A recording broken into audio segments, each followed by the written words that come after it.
Hey, Ryan Stevens here. You know what?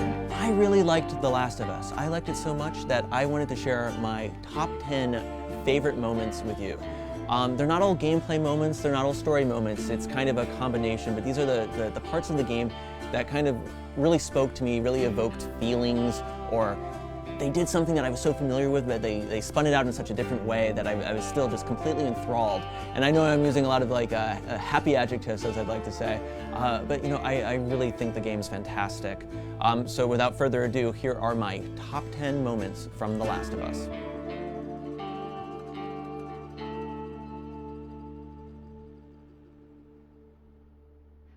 And when we get to I know how to pop a clutch.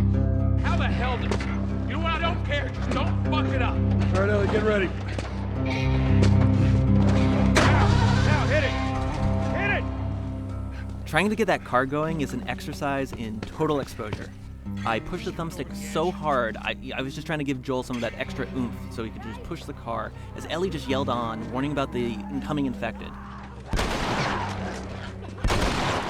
It's a stark contrast with almost everything up till then, with no cover, nowhere to run, just the road. Any moment spent fighting is also time spent not pushing the car, making you waffle between the two necessities. That much time. Back to pushing. It's an exhilarating palate cleanser, after the culminating all-out assault on the school and discovering the fate of Bill's partner. Go, Lord! First time on a boat. Well, it's a little bit different in the water. All right, come on, kids, go. This one's long, but so good. The sewers showcase the power of those damn collectibles, with the story of Ish and his camp coming to light, casting some of the happier times in the darkest of places, before the reality of the true despair sets in.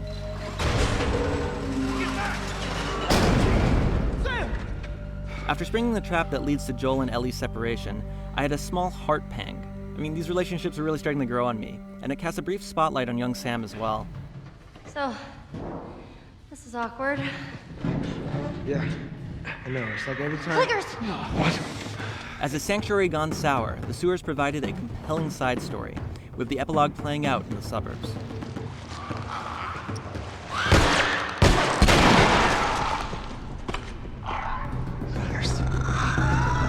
Check it out. For me, this was the point that The Last of Us really began.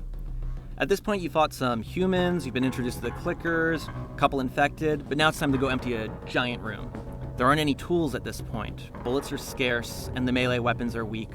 I tried to stealth the entire section so many times that the game actually offered to lower the difficulty level.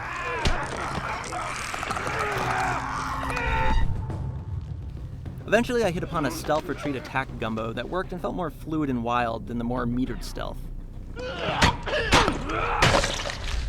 It's definitely a trial by fire, but it really drives in that The Last of Us isn't a straight-up stealth game nor a shooter, and that you just really need to be able to react to any situation.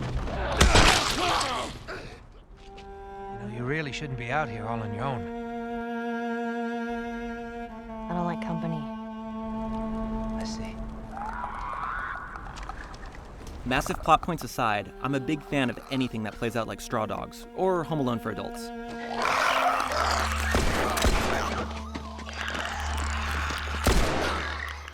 While I can't get into Call of Duty's zombie mode, there's something about protecting a spot and hopping around. Being a crack shot as Ellie comes as a realization, one that your oh-so-temporary comrade comments on. You weren't kidding. You're a better shot with that thing than I am. It's brief and barren, followed up with a more routine clicker and shiv setup, but it serves as the bridge to Ellie as someone whose life has changed in just a few seasons. Sure, it's gonna be just fine. We'll see. What the hell is...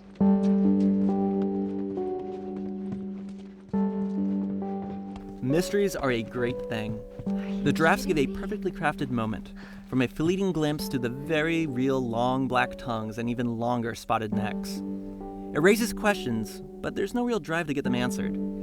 I hope the rumor that the upcoming DLC will explain the Giraffes is indeed just a rumor. Stick with the mystery. Is everything you were hoping for?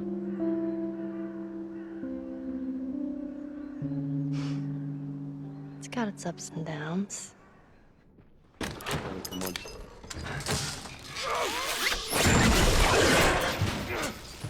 What's fast becoming a cliche in games just clicks here. The initial swell of vertigo redoubled when the fridge falls is near magical. I got to play this section at a preview event, but it still floors me each time. Sure, it's a stand-in for kind of a turret section, you're stationary, there's unlimited ammo, but it also feels like one of the few times where Ellie's really in harm's way and you have to protect her. I feel like this section is good in spite of itself and deserves to be recognized that maybe sometimes these set pieces haven't worn out their welcomes, just their execution.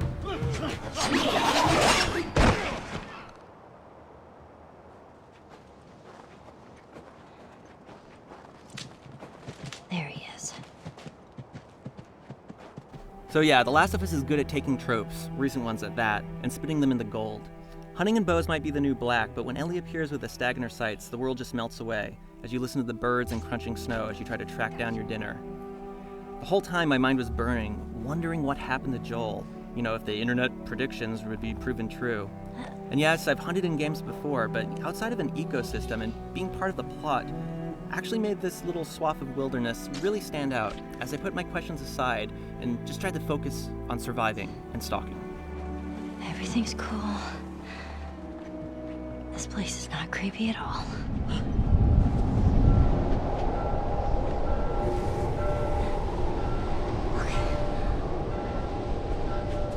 I'm cheating here to a degree as it's really kind of two sections, but both Joel and Ellie spend time in the blizzard. One is feral prey, the other is a furtive predator, and together they cut a beautiful balance, capturing the intensity found in a film montage, but played out over much longer beats.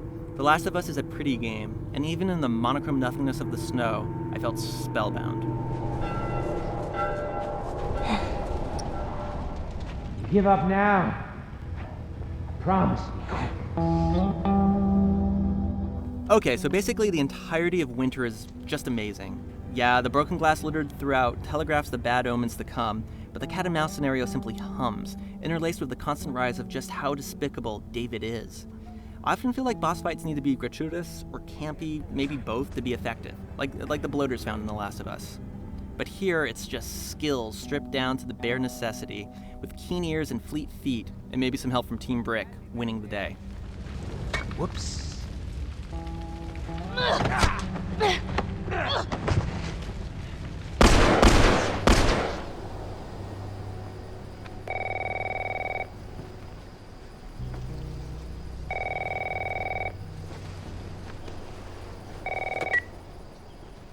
Hello? Sarah, honey, I need to get your daddy on the phone. Uncle Tommy, what time is it? I need to talk to your dad now. There's something. I guess they saved the best for first. I mean, it makes me wonder what gameplay even means anymore, because being a digital actor in the opening of The Last of Us is just such a sensory overload. It's baffling to think about how long it must have taken Naughty Dog to craft the beginning of the apocalypse. Crawling around the backseat of the car actually captures an aspect of youth I've forgotten. The quick shift to Joel as the situation grows worse works as a surrogate, with Sarah in his arms, the entire time building him and his brother up as men of action and grim necessity. Please don't.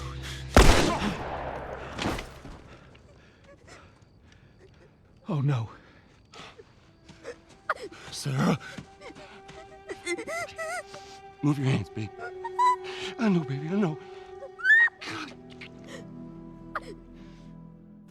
So those are my favorite moments in The Last of Us. I want to cheat and add the 11th one would be when Joel gets impaled like Lara Croft style and Ellie's dragging him and he's trying to shoot and stuff. I thought that was pretty good. I actually said holy shit out loud when that happened and I'm sitting in a room by myself, which doesn't happen all that often. But I'm curious what your favorite moments were, so hit me up on Twitter or leave a comment below. I'm really curious what you guys liked because it's a pretty good game. And if you guys like seeing more of this stuff, let us know. We could do it.